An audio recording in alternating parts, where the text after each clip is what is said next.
Hello, everyone, and welcome to episode 13 of Half Wit. I am your host, Matt Whitford, and if you're wondering why I said 13 twice, I was basically trying to impersonate Anthony Hudson's call of Buddy Franklin's 13th goal that he kicked against North Melbourne back in 2012. And I reckon I got that spot on. But while also doing a little bit of research for that, I did see that there is a 3 hour and 51 minute video of all of Lance Franklin's 1,066 goals. So any Hawks or Swans supporters out there, get on YouTube and give that a watch.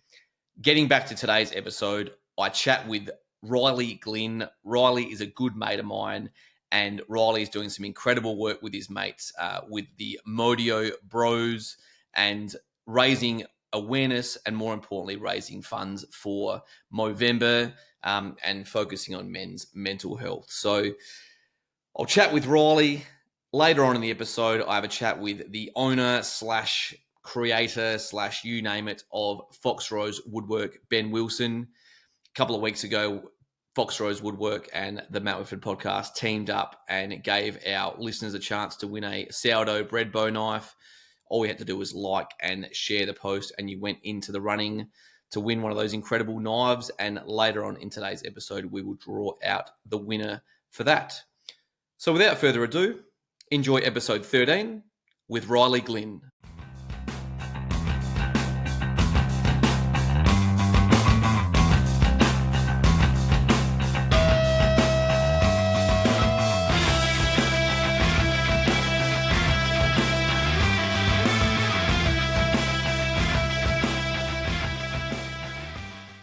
Riley Alexander Glynn, welcome to Halfwit. Thanks for having me, Widow. You just told me your middle name before, mate. So now, Glynny, welcome to the Matt Whitford podcast. And there's a lot of things I do want to. I'm looking forward to talking to you about today. And look, probably the main one is all the amazing work that you and all your mates are doing with the Modeo Bros. I have pronounced that correctly. We'll probably touch on that more towards the end of the episode. But you have been on the radio a little bit recently. Yeah. Good experience. Telling the stories of the Modeo Bros and sharing the message of Movember. It's been a pretty cool experience. Who are you on? It's on 5AA a couple of Thursdays ago, and then jumped on ABC early this week, which was another pretty cool experience. Yeah, and now you've downgraded to the Matt Whitford podcast, mate, but we're still reaching some people, which is the most important thing. Oh, mate, definitely an upgrade. And no, mate, I just earlier... I had a haircut on Wednesday, a skin fade, I believe, or something. I don't know. I just give the guy money and he does something to it. But I had a shave afterwards, and I was looking in the mirror as I made sure I didn't shave that little bit of fur on my top lip. And I said, oh, shit, it's November and Movember, I should say, and be good to do a podcast related to Movember. And you are the first person that came to mind. So I really am looking forward to touching on that later on today, and we'll tell all our listeners how they can donate to the Modeo Bros. But Glynny, you're a born and bred Mount Gambier boy. What was that like growing up in the Mount? Oh, mate, the Mount, it's pretty unreal. Pretty good place to grow up. Always lots to do. Spent a lot of time going up and down the hills of Mount Gambier, and even more time down at the South Gambier Footy Club. That was absolutely unreal. And having Dad be the president there, Mum was working in the canteen all the time. So family basically just grew up there, and was very lucky that lived on a pretty decent house, and Mum and Dad were doing quite well. So very fortunate, I feel, was my experience in Mount Gambier. Absolutely loved it. And you're the middle child. Middle child, yeah. Are the myths true? The myths. The naughty middle child. No, definitely not. Not in my household. Didn't have enough time to be playing up with Patrick and Madison, getting up to a bit of strife. But so Paddy's older? Yep, Patrick's older. Yep, older by the younger sister. So yeah. But you did all your old 13 years at school at Tennyson. So what was that like, mate? When I think of Mount Gambier, it is the country. Is it closer to Melbourne or Adelaide? It's in the middle. Directly in the middle? Yeah. But I'm assuming that just would have been growing up, sport, and more sport. Yeah, genuinely. And I just, honestly, as a young kid, Mum and Dad were pretty keen just to be go do whatever you want. We'll try to support you as long as it wasn't soccer. Good parenting. Good parenting.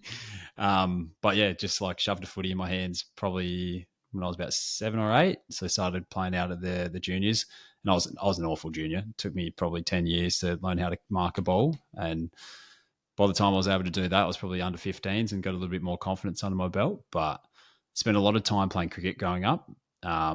Always going off. There was a lot of cricket carnivals and a lot of opportunity for young kids down in Mount Gambier, and probably even more so now before the schools snaffle them up in Adelaide. Definitely, mate. But so you finished year 12 in 2016, and you had a gap year, which probably didn't end up as how you planned, I'm assuming. Nah. Plan on having a proper crack at senior footy. Got a bit of confidence under the belt and a fair bit more time. But last preseason game tore the ACL, landing on some bloke's foot, trying to spoil him. Pretty sure he took the mark too, which was pretty flattening. But I've been there, mate, many a time. Don't worry. Yeah. Not the ACL. I mean, trying to spoil a bloke and him marking it. So he got meningitis afterwards. So yeah, pretty average gap year. Yeah, pretty awful gap year. Yeah, I was going to say did the ACL in March, spent every weekend at the pub, and then meningitis in September, which put a bit of a downer on that year, but still enjoyed it and still got around the footy club as best I can. You're a good man. Now started 2018, would have been 19, 20. Yeah, 19. 19, mate. Teenager, you moved to Adelaide to begin your studies. You lived at St. Mark's. What was that like? Oh, mate, it's talking to someone the other day, one of the girls that just started working at my work. She's like, I'm moving to St. Mark's. And I was like, it is probably going to be the best few years of your life. Like, I look back on that and I am so fortunate to have been able to go there. The way I describe it is very formative. Like, I had great experiences, a lot of great role models that went through there, and like still talk to them today. And even if I don't talk to them, like I still think of them as like very highly regarded people. But like, definitely put the old studies on the back burner for a little bit and just really just soaked it up, and just like being out of home for the first time, but you're still like having all your meals cooked for you, and you're not really worried about paying bills. Like it's a pretty surreal experience. Because that whole college setup here in Adelaide is very foreign to me, because obviously, while I was at uni, I was still living at home, but obviously you got St. Mark's, your big rivals, Aquinas and St. Anne's, all people from the country coming down to Adelaide, staying there. It just sounds incredible, and probably the closest thing we've got to that American college life. Yeah, I'd say so. And like, just something about it, like you talk about that rivalry, like it's something different to any other footy that I've experienced. And it's just like you're playing footy with 25 of the blokes that you live with. So it's not like you just see them 2-3 times a week and you can talk about it. You're literally living in it all the time. And just the atmosphere at footy trainings and like after footy trainings is just like, my brother and his mate were captains in our first year, and they're basically the coaches. And like they just drilled it in about how much that we wanted to win and how much like, you wanted to play for St. Mark's. It was pretty extraordinary. Basically state of origin. It felt like that, genuinely. And you guys had a pretty handy side there at St. Mark's in those 3 years that you were there. What were you studying, by the way, when you moved over here? Bachelor of Psychological Sciences. So, Bachelor of Psychology for the first few years. Yep. You're a lot more switched on than me, mate. And then you obviously got your Bachelor of Psychology and you did a Master's? Yeah, did a year of my Master's of Counselling. So got the graduate diploma in that. So that took a year and a half. And then just sort of put everything on the back burner after that.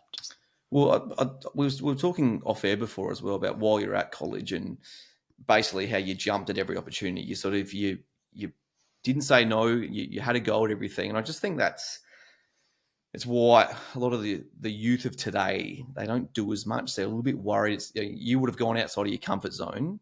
And look, it basically ends up with you, running Marks and Fest? Is that a fair statement? I was part of the committee that ran a Marks and Fest. Claim to fame is that like 2019, the 2020 unfortunately was cancelled due to COVID, but 2019 we had actually landed Spacey Jane and Slowly, and they were like our headliners. Spacey Jane weren't even the headliners at the time. Wow. When was this? 2020? 2019. Wow. Yeah, and like just having that and like just telling people now like sort of blows people away. At the time they were like up and coming, and like the team that picked them definitely knew that, and they did a great job of getting them across from Western Australia. But like dropping that, like now people are like, oh my God, like Spacey Jane played at Marks and Fest. Like they still promote it now, and it's like sick. I'll never forget I'll go into the early 2021, those COVID times. They basically there are all these bands playing, and you had to stay in a sort of little fenced in area. Yeah. The name of the actual music festival sort of escapes me now, but I remember seeing Ballpark Music one night, and Spacey Jane were playing before them. And I was seeing people that like, oh, they didn't even know who Ballpark Music was. So, mate, that would have been a huge get. But it's my one thing I wish I had a few opportunities to go to Markston Fest when I was at uni SA, and I didn't go. But, mate, they look like a lot of fun. Yeah, it's a heck of a time. And, like, the fact that you get 13, 15, 20-year-olds putting on the show, it's pretty extraordinary. Yep. Summer Sounds was that music festival. But, Glynny, I do want to talk, obviously right now for work. Remember previously you're at Lululemon, mate. I used to go in there and, you used to help me out with I was wearing those running shorts last night. I wasn't running in them, but I was walking in them. But what are you doing for the work at the moment, mate? I just started working at a new place up in Burnside. It's called Arc'teryx. So a bit of outdoor climbing, hiking, trail running. Yep. Come find me if you're looking for that. If you want to climb Everest, come find me. I'll kit you out. Yep. Riley is the person to talk to if you want to climb any mountain, not just Mount Everest, but obviously the new Burnside Village, it's an absolute bloody mecca there, isn't it? And it is insane there. Like the amount of money that's gone into that, it is absolutely like I don't know how to describe it other than like beautiful. Mate, it's outrageous driving along Port Rush Road going past it. But mate, I do. And obviously a huge reason for getting you on today's episode of Halfwit was I want to talk to you about the Modeo Bros. So that's MODEO and then the word Bros, BROS. It's something that you're very passionate about and it's very close to your heart. Yeah, absolutely. It's been a big part of my last 3 years, essentially. So when did it start? Started probably about April 2020. I want to say 2023. Because we're in the third year of it now. Yep. Genuinely just sat down with my housemate at the time, Finn McGowan, and we're just like, oh, let's do something cool for Movember. Like we'd just done it the year before, which for me was pretty eye-opening in terms of at the time, like I was having a pretty shitty time. Like I had a relationship breakdown earlier that year in 2022 and just did not spend it the exact same way that I did when I did my ACL. Like I was going out to the pubs every night. I was just like really not looking after myself. Didn't go for a run. Footy I was playing, wasn't going to training. I was playing hungover more often than not. Sometimes you play your best footy doing that, but I actually had a pretty good year. Hey? Yep. So you can also play your worst footy as well. So. Yeah. But like it just like life satisfaction was at like a low, like an all-time low, and just 90% of the times when I was leaving home, like I was like super anxious and I'd be like, oh my God, like I don't want to do that. And it was just like a real struggle. And I didn't really have a chat to too many people about it until we started doing our Movember thing. A couple of mates were like, oh, we want to do Movember this year. Like, let's all grow a Mo. Like, I can't grow a Mo to save myself. I'm looking at it right now. And I was actually just thinking, just before you said that, I'm like, is there one there? Is that drawn on? But I'm going to have to diet, I reckon. Yep. But yeah, I get that a fair bit. You're trying, mate. That's the most important thing. Doing the best I can. But they were just like, yeah, let's do it. And I don't know if that was because they were like cluing in about, this bloke probably needs to look after himself a bit better. But yeah, just signed up to Movember and I had no idea that there was a running component to it. And I was like, well and truly knew that I needed to start looking after myself. And I was like, all right, I'll get off the piss for the month and I'll try this running, bike riding. A couple of my mates are doing triathlons. Like I'd be pretty sick to go do that with them. And so I just started running and like from there, absolutely just enjoyed it. Like didn't know what I was doing. I was probably running too fast, too hard, way too early. But yeah, just loved it. And then that's sort of what birthed the Modeo Bros the year after, was chatting to Finn and being like, well, let's do something where like we can sort of bring other people along, or like our whole mindset and motto is that we're going to do these stupid, crazy challenges every weekend of Movember. One, because it sounds stupid. Two, because the fact that because it sounds stupid, people would be like what you and I are doing, being like, oh, have you heard what these boys are doing? The Modeo Bros. Why are they doing it? And you're like, oh, well, they're actually doing it for Movember and like men's mental and physical health. And you'd be like, oh, sick. Like, and then you have a bit of a conversation about that. And yeah, so now 3 years on, we've been raising a fair bit of money. I think we're probably just over about $27,000 all up. Bloody hell, over the last 3 years. Yeah, over 3 years. And like, yeah, just like the community we've brought together has been pretty surreal. Like, Yeah, I just had a look on your Instagram page before, mate, and just all those group photos of, pre-exercise, post-exercise. Like it's a great little community you've got there. In regards to your fundraising, I know this year you're trying to raise $25,000. yes. And I just checked before, and you are now exactly at $5,555. So, Oh, nice.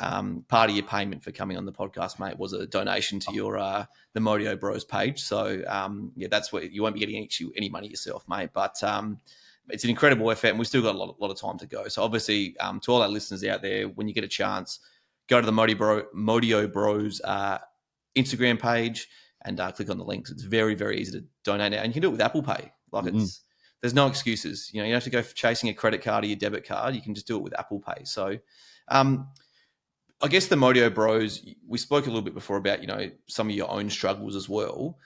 How many actually are there of you that, are the, I guess the leaders of the Modeo Bros group? The leaders. So there's myself. There's Finn. Finn is temporarily out because he's in overseas. But then we got Liam Beckman, him and James Andrews, two boys that jumped on last year, and we're just like pretty keen to come do something pretty fun, pretty messed up. And I was talking to James about it, and I was like, mate, why did you join us? And he goes, looked pretty fun and wanted to do something cool, and I had a fair bit of free time. So I was like, wicked. And you spoke to me before about how like it impacts you with where you're at right now in your life. Can you elaborate and just on that just a little bit more to our listeners about, I guess, what being part and being, starting up the Modeo Bros has done to you as a person? To me as a person, I think about this pretty frequently. Hey, like it's just opened so many doors for me that like I definitely wouldn't have been able to. Like I think about where I am right now, and if I didn't do all this stuff through the Modeo Bros, like I wouldn't have started working at Lululemon. I wouldn't have been going out to run clubs. Wouldn't have even been on their radar because at the time when I got asked to go work for Lululemon, I was like working full time as like a disability support, and I was like, no, I don't need another job. But then I was like, oh, why not? Like, just say yes to it and then see where it lands. And then Lululemon turned into be my full-time job 6 months later, and then now I've got another opportunity to help open up a brand new store in Burnside. Like this fact that this little thing that we did for Movember has sort of led to me having a whole career change into retail. And then earlier this year, we were selected as Movember ambassadors.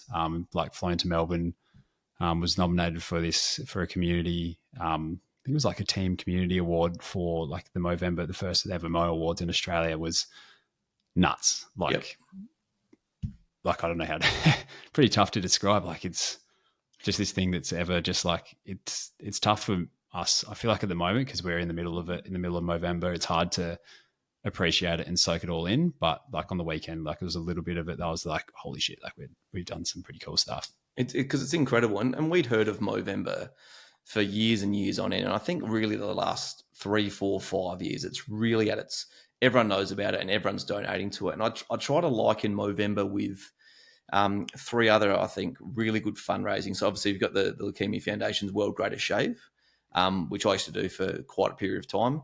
Yes, one of it was to get a free haircut, but we raised so much awareness about actually what leukemia is. I think Neil Danaher and Fight MND, the Big Freeze, that's one of those ones on the King's birthday, that Monday holiday. And I also think like the Sydney Test match every year, where you can buy the virtual seat and everyone wears pink. Yeah. I honestly think those 4, every year, like, and to all our listeners, like donating, you can claim it back on tax, but if there's, instead of going out and wasting $50 or $100, on, overpriced beers and hard solos, like $16 a pint, you're kidding me. Donate to, right now, Movember, donate to the Modeo Bros. It's not hard. Yeah, exactly. But like, yeah, you're dead right. There's a million great causes that you can support. And like, thing that I've tried doing this year is just inviting more people along. Like you talk about the core Modeo Bros. This year we're just like, if you wanted to join our team, join our team. Like people can donate to yourself.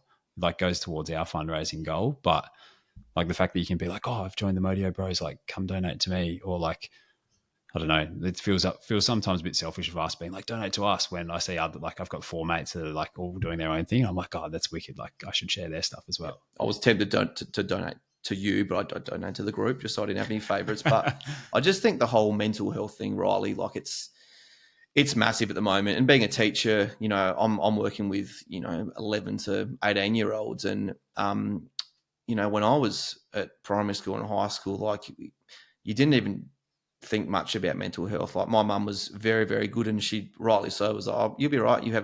Today was a bad day. It's been a bad week. You know, next week will be a better week. And generally she was right. But mental health at the moment, mate, it's just everywhere. And I feel like we've just got to just educate these young people, but also ourselves about, you know, it's okay to not be okay, and just talk to your mates. That's the most important thing.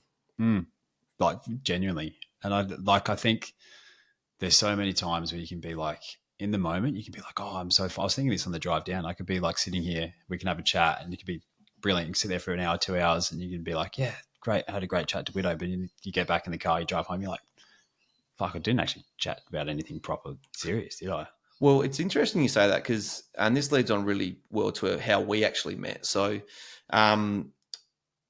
we met in 2023 when our former coach, Andrew Zobel, you know, brought you out. You were the big gun recruit, and we'll talk about your footy career and how, you know, that season panned out. But I remember in 2024, you, when I took the reins back from Zobes and coached the A grade, I got you on board as my assistant, you know, basically as my bench coach, and because I was still trying to pull the boots on and get a kick, which didn't really happen too well. But I actually got, to our listeners, I got suspended. I broke a bloke's collarbone. I still think it was a pretty fair bump, but probably not. Anyway, and then you had to jump in as basically coach for 5 weeks. I wasn't allowed on the playing field at all. I couldn't go over that white line. There's got to be some good photos of that. Oh, mate. And you did an exceptional job, and obviously it's led to your great coaching you did this year at Adelaide Uni. But like, I won't lie to you as well, mate. That was a bloody tough time for me as well last year. I was going through a breakup myself. Footy was my outlet, and I loved coaching and I loved playing. And I remember for those 5 weeks, mate, in the past when I'd done a calf, I could still coach. So that's been the beauty of being a player coach. Even when I've been injured, I've still been able to coach. But I remember those 5 weeks, mate, and there was that game at Houghton. We lost. You know, it was that first game, and I was trying to coach from the car, but I couldn't play and I couldn't coach. I had the two things I love doing got taken away from me. And I wish I'd actually said to you, like, Glynny, I'm really battling here, mate. But I tried to put on that brave face and still be that, you know, I'm the A-grade coach here. I can't let my brand new assistant coaches see that I'm battling. But fuck, I wish I just said to you, like, Glynny, I'm battling big time here. I just need you to run the show. Yeah. No, I appreciate you for sharing that now. But yeah, kudos to you for that though. Because like at the end of the day, like that year it was a tough year. It was always going to be a tough year regardless. And I think that especially those 6 weeks, I think you did take a week off in the end. Well, I remember that second game, we were playing Elizabeth, and they had just lost to Fitzroy. Right, yeah. And our listeners won't believe this, but you might have seen it on the news in 2024. Fitzroy had just beaten them by 520 points. I think it was something like 50 goals, 20 to no score. And we played Elizabeth the next week. And I remember telling you during the week, I was like, we're going to win by 20 or 30 goals. And there was going to be all this. Well, there was Channel 9 was there. Like everyone was there. And you were actually coaching the victorious team on the day, mate. Got your first win as an actual coach. But yeah, I remember that day I said, yeah, I can't be there. Yeah. I'm having the day off. And because there was no point me standing 3 meters behind the boundary line telling you what to do when we're up by 30 goals. But yeah, mate, it was just one of those years. But I guess the best thing is that we actually became closer, bonded. We won 3 games and lost 15, but I actually had a really enjoyable. The rest of that season was great. Remember we beat Elizabeth at Elizabeth, and it was just a great day. I think it was the second. I was only involved in 2 wins last year, and that was the second one. But you know, we copped some buildings, but we all stayed together and we all got around each other. Yeah. whereas it would have been pretty easy to start pointing fingers at each other and blaming others. Definitely. And I think like the best part about that year is like was learning off of yourself, but like it's what you do so well. And like it's probably why you're such a great teacher is that we had blokes who were 18, 19, 20 that had hardly played a game of senior, like a lick of senior football. And like the amount that you got around those fellas, like they're still playing at the footy club now. Like we were throwing them to the wolves. There were some games up against Eastern Park and Salisbury, and to all you Eastern Park listeners, you are the most feral football club I have ever played and coached against. You're beating us by 30 goals and you're still abusing us. So anyway, they went and won the premiership. So good on them. But mate, blokes that were benching 200 kilos easily, like those blokes are massive. Big dudes. I remember I used to do a count before the game, tattoos versus non-tattoos, and it was basically 21 against 2 each week. But I guess also a good little lesson for you is that, again, going out of your comfort zone, you were thrown into a role and you thrived. And then obviously this year you've had your own team at Adelaide Uni, and you boys were bloody, came from the clouds, just came home with a wet sail and just lost the elimination final. Oh man, we always had it in us. And like to be honest with you, you talk about those few weeks that I sort of supported you, I was shitting myself. I could never, like, hated speaking in front of people, and I was like, oh shit, like Widow's out, what am I going to do? And I was like, I guess I got to step up and do a little bit. But that's like so helped me so much this year. Like the start of the year, I had no idea what 25 of the 25 blokes' names were. And we started 0-4, and I was still in the same position. I was like, fuck, like I'd just shitting myself going every week, and like, what if the blokes don't like me? What if like all this stuff's happening? But then to turn it around and like I always had belief that we would get to the finals. Don't know if a few of the other boys did, hence the Buck shows that were happening. Yep, towards the end of the season, week 1 of finals. But like just absolutely loved it. Great experience. But you're a natural speaker. Like obviously, this is the third big name station / podcast you've spoken to this week. But I used to hate that when people, if you go for a job or someone's like, oh, they don't have the experience. The only way to get the experience is to be given the experience and have a go. Now, if you're not good at it, that's when you say, oh, look, we gave you a go. You weren't that good. But I just hate when people go for jobs or, someone gets told, oh, look, you just don't have the experience yet. Like I once had I was 22 or something, and a girlfriend at the time was like, oh, I just don't think I've got more. She said to me, I've got more life experience than you. Now, one, that's a crock of shit. But also, like, good on you. You're a hero. But you don't know what you don't know. Exactly. And like, there's only one way to find out. Yep. And I'm 37 now, and there's still things that happen that I'm, oh my God, I didn't know how to do that. Man, most of them are relating to social media and my iPhone. I've still got no idea how to. I just figured out the other day, if you type in Pew, PEW space PEW, comes up with like a little laser. You're kidding. There you go. Honestly, on an iPhone, you type in PEW space PEW, it sends little lasers to the other person. That's cool as. Yep, there you go. All our listeners are doing that now. Yeah. They're not listening to us anymore. They've tuned off. But I guess I will go back to how we did meet, and it was obviously the start of 2023. And I'll also never forget, after we finished the training, you and the Melon, Brody Minion, great last name, Minion, you'd go off and do your runs until you hit, were you aiming for a certain amount of Ks each night? I forgot I did this. Yeah. I was trying to get to 10 Ks every training night. Yep. Just cause. I thought you like, you didn't have a car, so you were running home or something, but you're trying to get to us, and I thought you were nuts. But I've done the math, and in 2023, I think you and we played one trial match together against Burwood at home, and then we played one A-grade game together against Rosewater in round 2, which we won. What happened, mate? Why don't we play more footy together?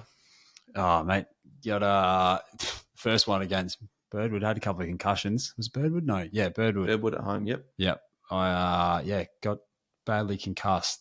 And when I say badly, it wasn't any knockout or anything, just got shoved into the goalpost. And then the result of that was headaches for 2 or 3 weeks. Was that the first time you'd had a concussion? It was the first time that I'd properly been like, oh, I think I have a concussion. Yep. I think in the past, there's definitely times. I think I look back to when I played for Walkerville, and there was a time I went for a mark and some bloke just like flattened me. But I was hungover. So like, yep, you never know. I was like, oh. And you had 25 touches in the first quarter. So Don't know about that. I was running away from the ball half the time, but like I was like, oh, like I just have a hangover. Like my head hurts because of that. But then, yeah, the first time against Birdwood, like I was like, why do I have a headache 3 days later? Why do I feel so slow? So come back, did the 3-4 weeks, went and saw the same doctor. And this is kind of what it pissed me off a fair bit. Like I just went to a local GP. I've got a doctor's place at the end of my street. Yep. Good doctors, just awful at concussion tests. I was doing the same test every week for 3-4 weeks. And I was like, you didn't know what I was at beforehand. So like, how are you, like, I've got a shit memory anyway. So like, I can't be recalling all these things full stop. Yeah, I can recall, I don't know if it was that season or the previous year, but all players had to go like online and do this test involving like cards and then basically I think the thing was if you actually had a concussion, you went back and did that test and it told you, if you'd improve, that'd be bloody incredible. But I feel with concussion, there's still a lot to go in regards to, especially from an AFL and AFLW standpoint. And, there's going to be more research comes out one day. It's basically like, right now, what vaping does to people. In 20 or 30 years, I think it will actually turn out what people thought, cigarettes back in the day. People didn't used to think cigarettes were bad for them. They just smoked them because everyone else did. But I am worried with concussion and also what it means for footy these days. And yes, I broke a bloke's collarbone, but I didn't knock him out though. So, but yeah, so you came back. I remember round 2 against Rosewater and got another knock. Yeah, same thing. Well, not the same thing. Get pushed into a goalpost, which was a bit nicer. But yeah, it went for a mark, and some bloke didn't rate that we were up by however many goals, 5-6 goals, and then you just decided to punch me in the head instead of the ball. Yep. So I had a little cut eye, and I was like, God damn, this better not be another concussion. And when I chatted to Georgie, the trainer, bless Georgie, man, incredible football trainer. Yep, incredible football trainer, just wicked person. Yep. And all footy trainers are generally fantastic, but Georgie always goes above and beyond. And I know she is a listener to the Matt Whitford podcast, so thank you again, Georgie, for all the care you gave us. Yep, yeah, incredible person. But yeah, she told me that I wasn't allowed to play for the remainder of the game. And then that concussion rocked me for a long time. Like it was probably 4 or 5 months of feeling slow. I genuinely felt like dumb for just so long. When you say dumb, as in you were forgetting things or you couldn't remember things? Both. Like I was forgetting things. Like I'd be talking to someone and I'd get like halfway through a conversation and be like, what are we talking about? And just like really struggling. Like I was studying at the time and like I was just really struggling to go to uni and just like learn. Running as well took a bit of an impact. Couldn't run without getting a headache. And I just like, got real down about it. And like the start of the winter, it gets cold, seasonal depression, some call it. But just like got so flat that like couldn't play footy. Made the decision very early that I wasn't going to go back. But just like the way that like it genuinely took 5 months for me to actually be like clear headed, able to like think straight, do all the things that I wanted to do, which sucks because like I want to be doing as much as I can at all times because I'm well aware that, I'm 27 and like I'm not going to be as fit as I am forever. Like I want to be doing as much as I can for as long as I can. Yep. Isn't it amazing how when we were younger, it was all about winning or losing. Whereas when we get a little bit older, we just want to be able to do, like, I don't care if we win or lose. I just want to be able to play a game of footy or go for a run. Yeah.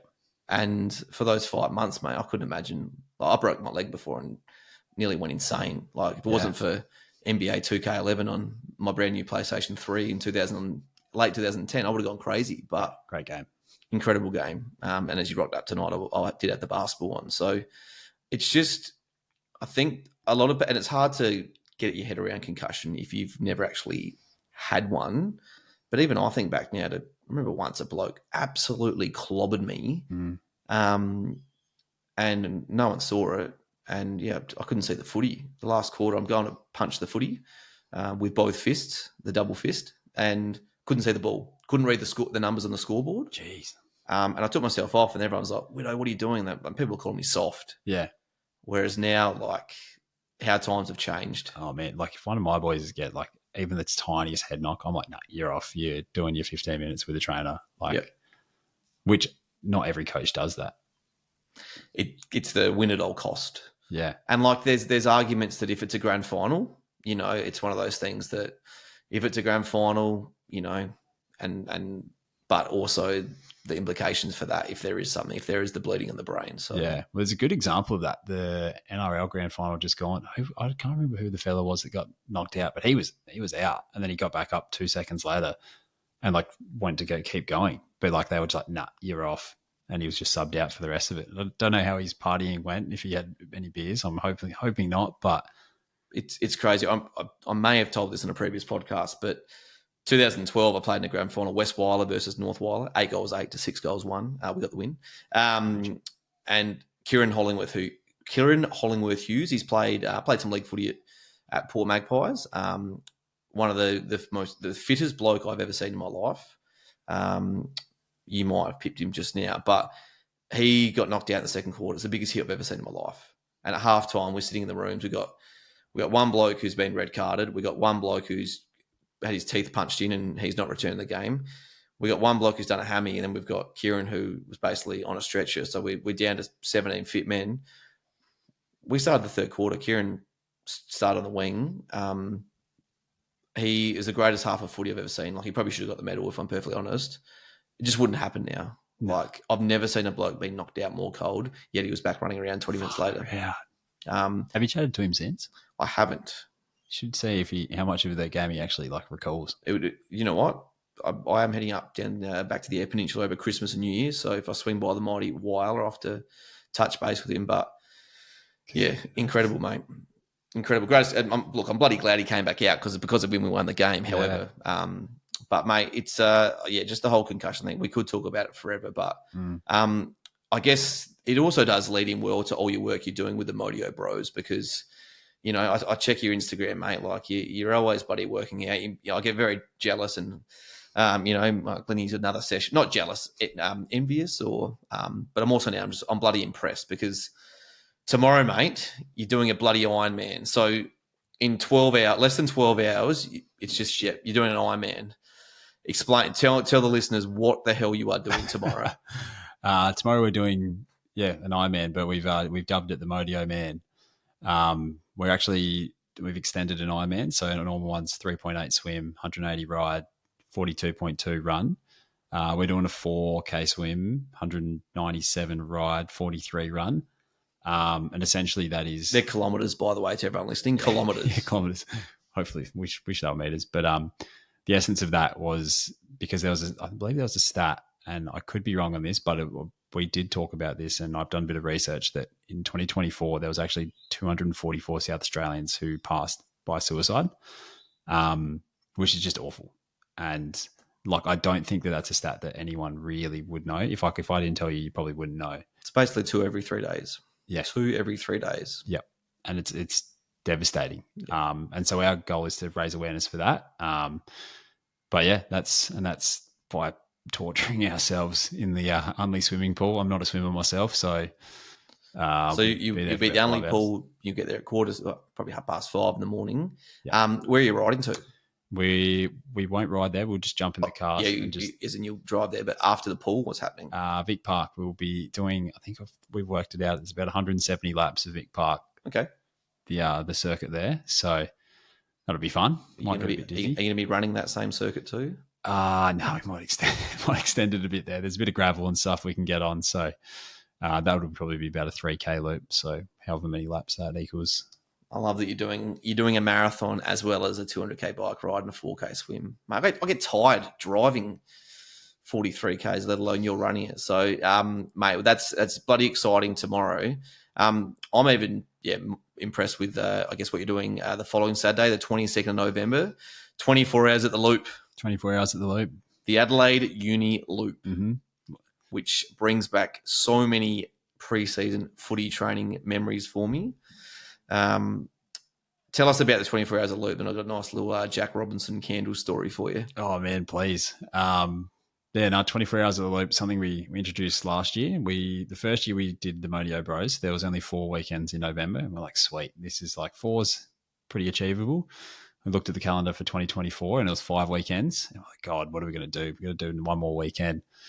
Obviously don't have to, but that was just our mindset. But we decided we'd sit at the uni loop for 24 hours, and we did that last year and just did a couple of laps every hour.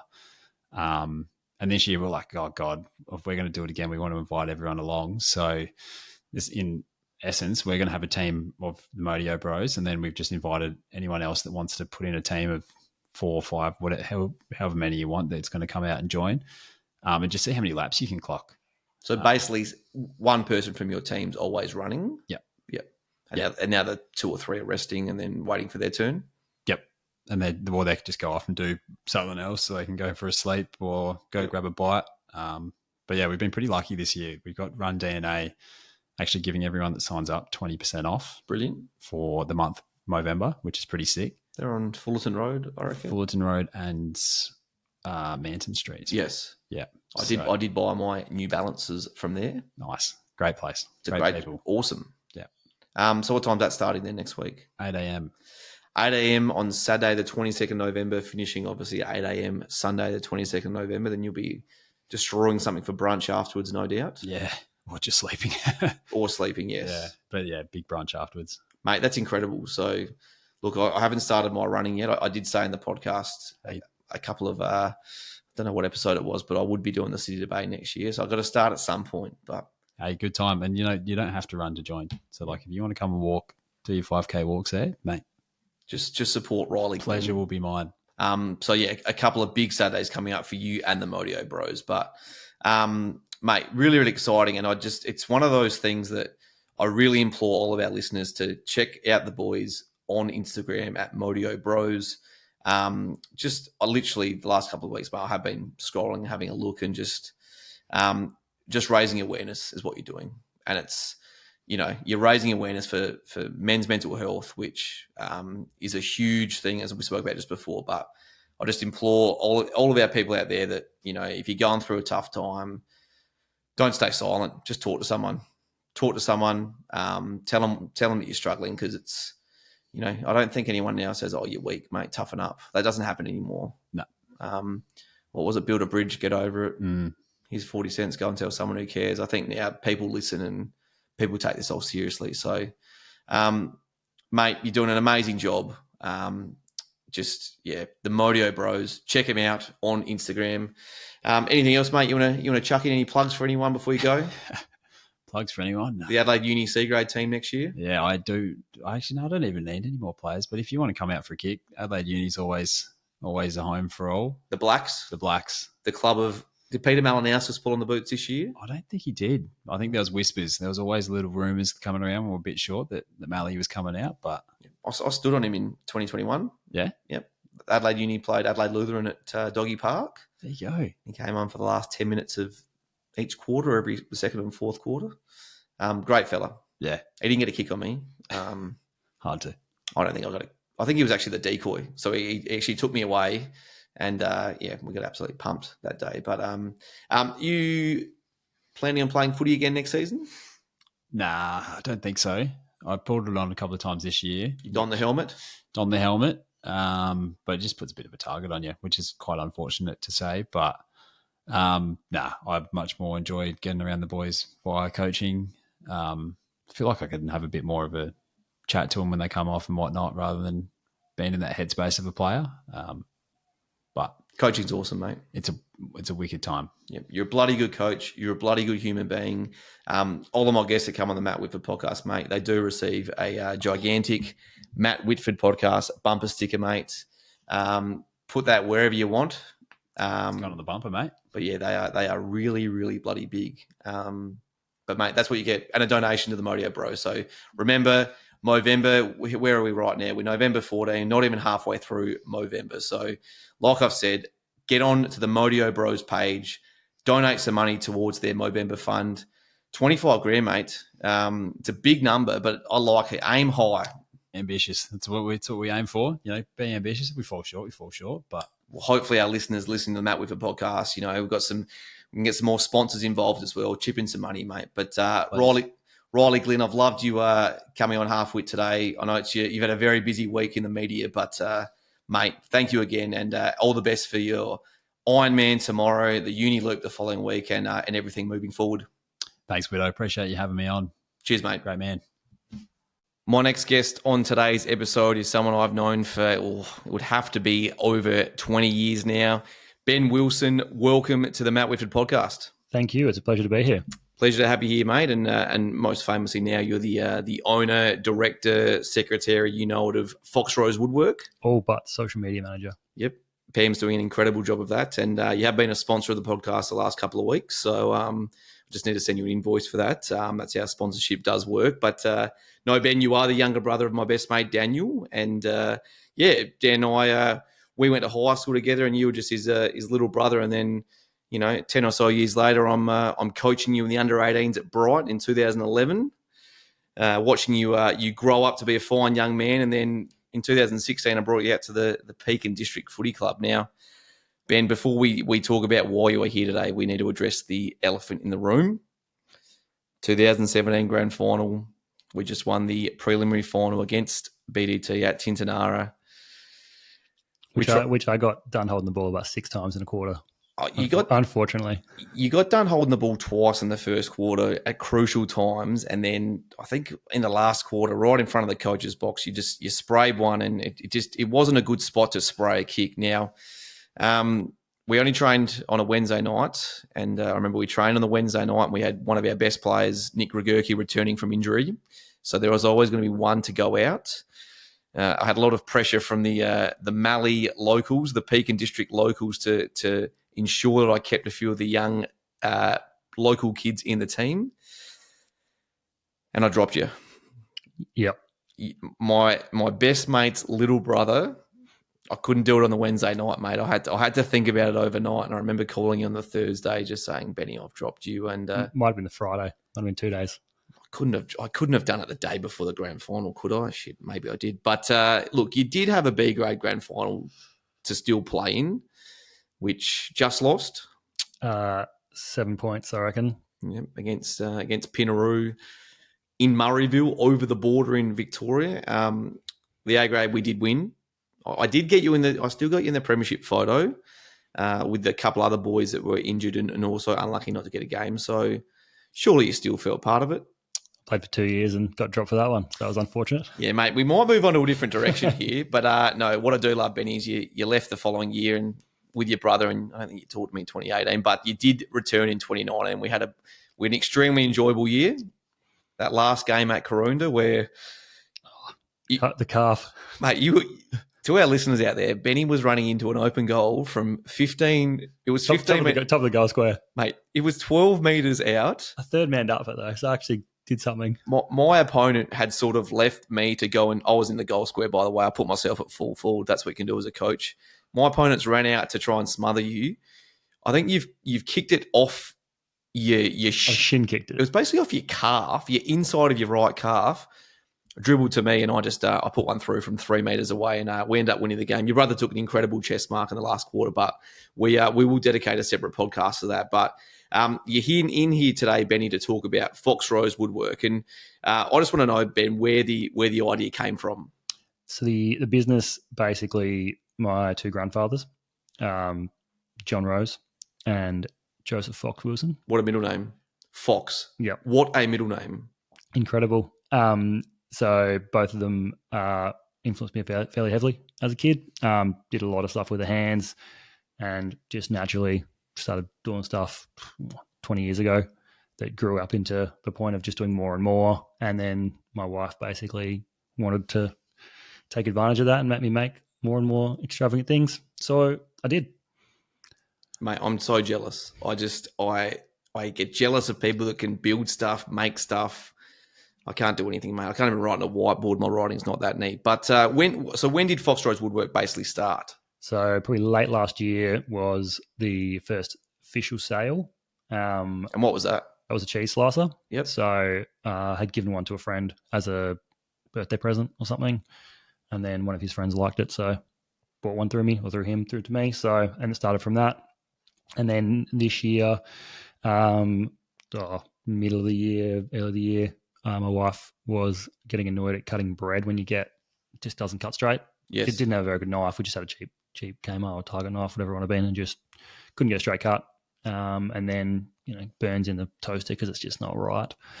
So she decided to come up with an idea of a knife that would work well. Had a look online and she found a few options.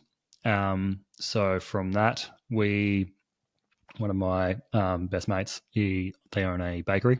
What bakery? Das Brot. Whereabouts is that? They are up in Windvale. Yep. So near Teacher Gully. Yep. So basically took them a few samples. I think five, 6 knives. On a Thursday night, they were opening on a Friday, and they looked at them, liked them, and said, "Yeah, we'll see what happens." They sold out in the first 2 hours when they opened up on the Friday. So, and then you figured out you're onto something. Exactly, and then we went from there. And here you are, mate, on a podcast. So just onward and upwards. So Benny has brought a bread bow knife into the Half-Wit recording studio. I'm not going to lie, Benny, I was hoping you were going to bring in 2. One for the competition winner, which we are soon to announce, but one, I guess, for the host of this podcast. We can cancel the reduce the invoice, and then you might get one. I'm happy with that, mate. So cutting sourdough is an issue. And for all our listeners out there, and I don't know if you've seen it, Benny, the Inspired Unemployed, one of their skits where they try and cut sourdough. The old chainsaw on the table. Yep. Yeah. You can chew up an hour at night very easily watching the Inspired Unemployed. They are hilarious. And if you haven't got onto them, give them a follow. There's over 1 million people now. It's a great way to spend 20 or 30 minutes instead of just doom scrolling. Just they are bloody hilarious. So before we do, I guess, get into our competition, what do you do, Benny, when you're not crafting beautiful knives or tables or cheese boards or furniture? And I probably need to talk about that quickly because you owe me a bloody table. I do, but you haven't got a place to put one just yet. I can get rid of this one very quickly, mate. But no, what do you do when you're not in the shed, mate, making cool stuff? So I'm a loss adjuster in insurance. So I look after commercial insurance claims, construction claims, basically any sort of bad thing that goes horribly wrong, and you need to go to your insurance company. We contract for them. Yep. So any insurer, your big 4 in Australia, and then heavily out of Lloyd's of London as well. Are you ensuring that people aren't being dodgy to an extent? To a degree. Yep. Yeah. We're essentially the eyes and the ears for the insurance company, but to be honest, you just want to get a good, fair outcome for everyone. Yep. So we give them all the information to the insurer. Like if you have a claim, you give me everything. We work together, get what I need, present it to them to go, hey, this is what, as a third party, this is what the claim's for, this is what's happened. Yep. This is what your policy says. What do you reckon? Yep. And they'll tell me what to do. Well, you'll only be doing it for a few more years, mate, before you're a full-time Fox Rose Woodwork employee. But no, mate, in getting back to that table, I do want to tell our listeners, Benny and his amazing wife Pam bought a beautiful house in Flagstaff Hill, and that tree was enormous. Like that was an absolute monster, and I didn't help you chop it down, but bloody hell, I helped you move some of that wood up to your folks' place at Upper Sturt, and geez, that was an issue. I think my RAV4, the Black Panther, did multiple trips up and down the hill and did it very well. So, and your exact words were, "I'll make you a table out of this one day," and I'm going to hold you to that. But the slabs are there, ready for it. So, and I'm happy to assist in any way I can. I can, I can chat with you. I can make lunch for you and all those things. But now it is time to announce the winner of our limited edition bread bow knife. Now, Ben, what makes this one that we are looking at right now? What makes this one limited? This one here it's ebonized, so it's a spotted gum, and then I have basically made a stain, a natural stain through vinegar and black tea. Yep. To give it obviously this nice black colouring on it while still keeping the grain out and about. So, mate, it looks unreal. Figured it'd be a nice Halloween style thing, and it just coincided perfectly with this sponsorship. With the Halloween giveaway, mate. So Fox Rose Woodwork and the Matt Whitford podcast have teamed up. It's unreal, mate, and obviously our listeners can't see it, but I can, and it looks bloody awesome. So we're going to use wheelofnames.com here, and we've entered 12 names in. We've got Jacob, we've got Emma, Jaden, Kelly, Taylor, Chelsea, Lib, Brad, Noah, Anastasia, Joanna, and Denver. Great name. So we've got you 12 in here. I'm literally going to push a button. I can promise all of our listeners this is the first time that I've done this. I'm going to push this button. Hopefully we'll hear some spinning, and I'll call out a winner very, very shortly. All right, we're spinning.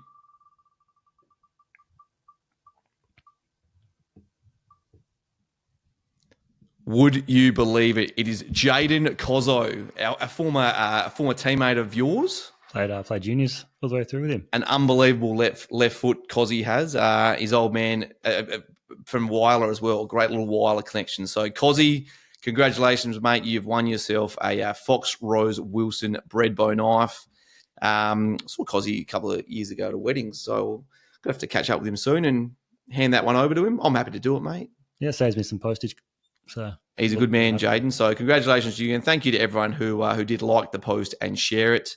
Benny, we were just chatting before, mate, and literally I've had two of my mates and this is I'm not bullshitting here. This is legitimate. As we were sitting here before, two of my mates have just flicked you a message inquiring about one. So it's all happening, mate. So I guess what's anything in the pipeline for Fox Rose Woodwork, mate? Not at this stage. Just keep it steady and said keep that work-life balance. I've got a 4-month-old at home at the moment. So the beautiful Sia. Yep, she is Sia Rose. So she's a handful. Mate, sleep regression. There is so much hair on that little human. It is incredible. Yep. But going well so far. She's been good. Said she's in sleep regression at the moment, but otherwise she's great. It's good excuse to go for a walk with her, and when I work from home to get out with her and do some stuff. So it's unreal, mate. We last week's episode was with Kimbo and midwife Georgia, and Kim's 29 weeks pregnant now. So we spoke all things midwifery and what it's like being pregnant. And obviously, these last few months for you have been a bit of a whirlwind. It's incredible. My wife's been incredible for the whole pregnancy, and then even now what she's doing. So I couldn't make knives without her looking after the baby and all that stuff as well. So. And she's able to also run an Instagram page, Fox Rose Woodwork. So please check it out. I also see, Benny, you got a nice little bit of merch on as well. I do, yeah. We decided we were just grab a few because I kept burning through shirts and old footy shirts in the shed. So thought, why not? Let's buy a few of these and show it off. Well, the Matt Whitford podcast, mate, we've got bumper stickers, and if I reach into this box next to me, I've got a plethora of bumper stickers. I've got a few coffee mugs in store for Christmas presents. So just to prove to all our listeners that this is actually legitimate. Benny, thank you very much, mate, for one being part of the Matt Whitford podcast, the giveaway.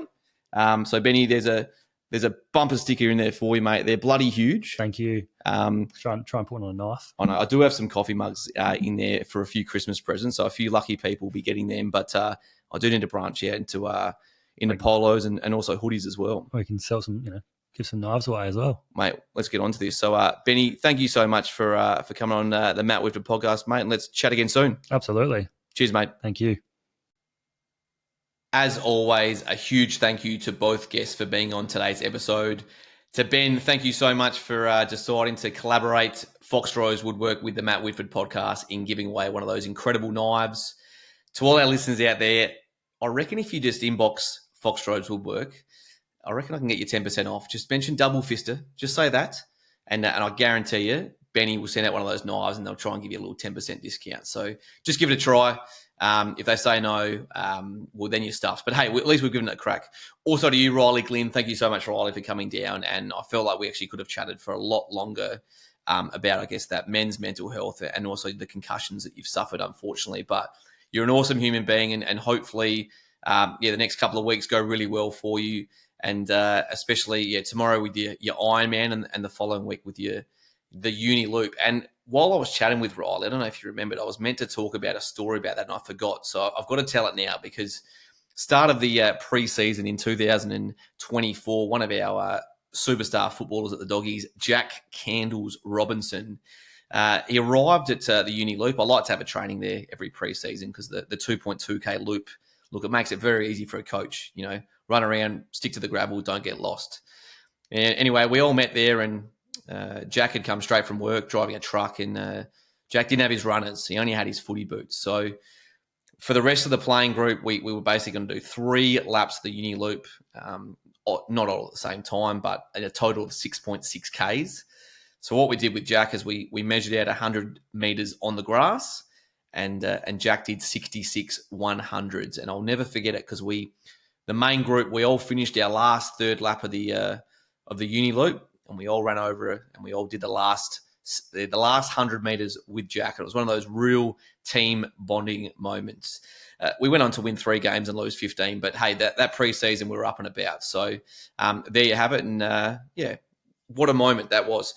Moving forward, got a couple of really good episodes in the pipeline. I'm not going to tell you what they are. I'm just going to let you just stew on that over the next week. But as always, thank you to everyone for listening and following the Matt Whitford podcast on Instagram.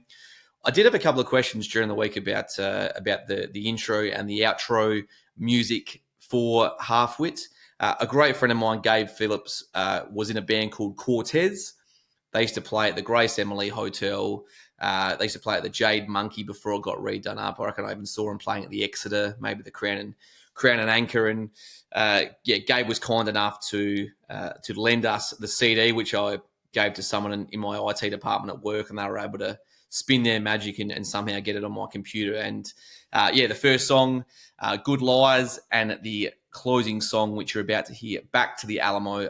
They're actually fantastic tunes. So I'm going to play Back to the Alamo in a minute for a little bit longer than I usually do. I'm Matt Whitford. Thanks for listening.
Problems come in all different shapes and sizes.